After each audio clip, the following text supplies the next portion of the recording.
प्रत्येक व्यक्ति इसे 20 लोगों तक साझा करे तो 3 दिन में ये संदेश कई लोगों तक पहुंच जाएगा और यह एक राष्ट्रीय अभियान को जन्म दे सकता है। प्रधानमंत्री के नाम खुला पत्र। प्रिय प्रधानमंत्री श्री नरेंद्र मोदी जी, नमस्ते। सर, हमें ये कहते हुए दुख हो रहा है कि आप देश के लगभग 70 लाख सेवानिवृत्त कर्मचारियों को ईपीएस पेंशन देकर उन्हें इंसान के रूप में भी नहीं पहचानते हैं, जो न्यूनतम आवश्यकताओं को भी पूरा नहीं करता है। हमें उम्मीद है कि इस बजट में भी न्यूनतम पेंशन बढ़ाने का फैसला लिया जाएगा। हमारी आशा निराश हुई है। यदि हम अपने जीवन के बहुमूल्य 30 वर्ष इस देश के विकास के लिए लगाते हैं, तो हमें न्यूनतम पेंशन 1000 रुपये प्रति माह मिलती है। राजनीतिक नेताओं को आजीवन पेंशन देना कहां तक उचित है?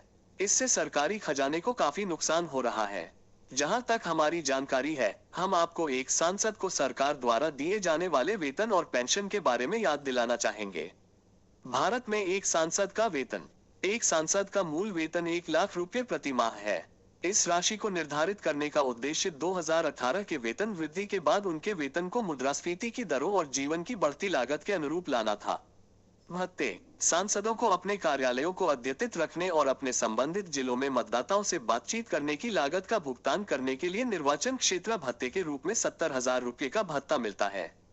इसके अलावा उन्हें कार्यालय भत्ते के रूप में प्रति माह 60,000 रुपये और संसदीय सत्रों के दौरान 2,000 रुपये दैनिक भत्ते के रूप में मिलते हैं।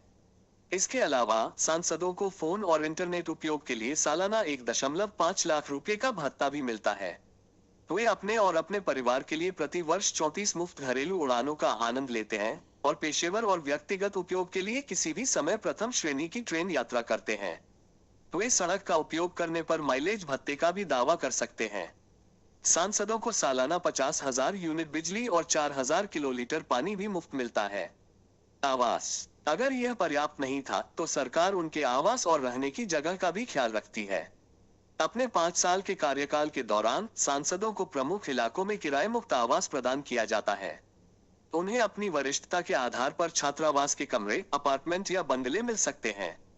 जो व्यक्ति आधिकारिक आवास का उपयोग नहीं करना चाहते हैं, वे 2 लाख रुपए का मासिक आवास भत्ता प्राप्त करने के पात्र हैं।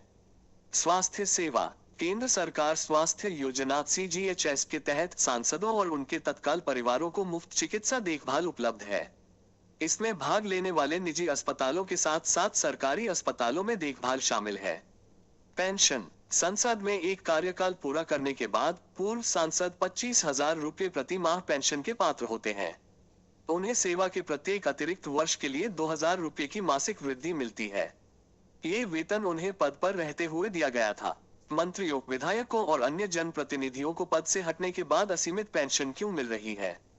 PM सर, अगर यह नियम बदल दिया जाए तो देश और जनता हमेशा आपकी आभारी रहेगी। राजनेताओं की आजीवन पेंशन समाप्त करें। विभिन्न राज्यों के सांसदों और विधायकों से आग्रह करें कि वे पेंशन सहित सर्वसम्मति से दिए गए कई अनावश्यक अत्यधिक भत्ते और रियायतें छोड़ दें, जैसे आम लोगों से सब्सिडी छोड़ने का आग्रह किया जाता है। हमें उम्मीद है कि इसकी शुरुआत आपसे होगी। आप एक महान प्रेरक हैं। अनुकूल प्रतिक्रिया की आशा में। धन्यवाद। आपका EPS 95 पेंशन भोगी है।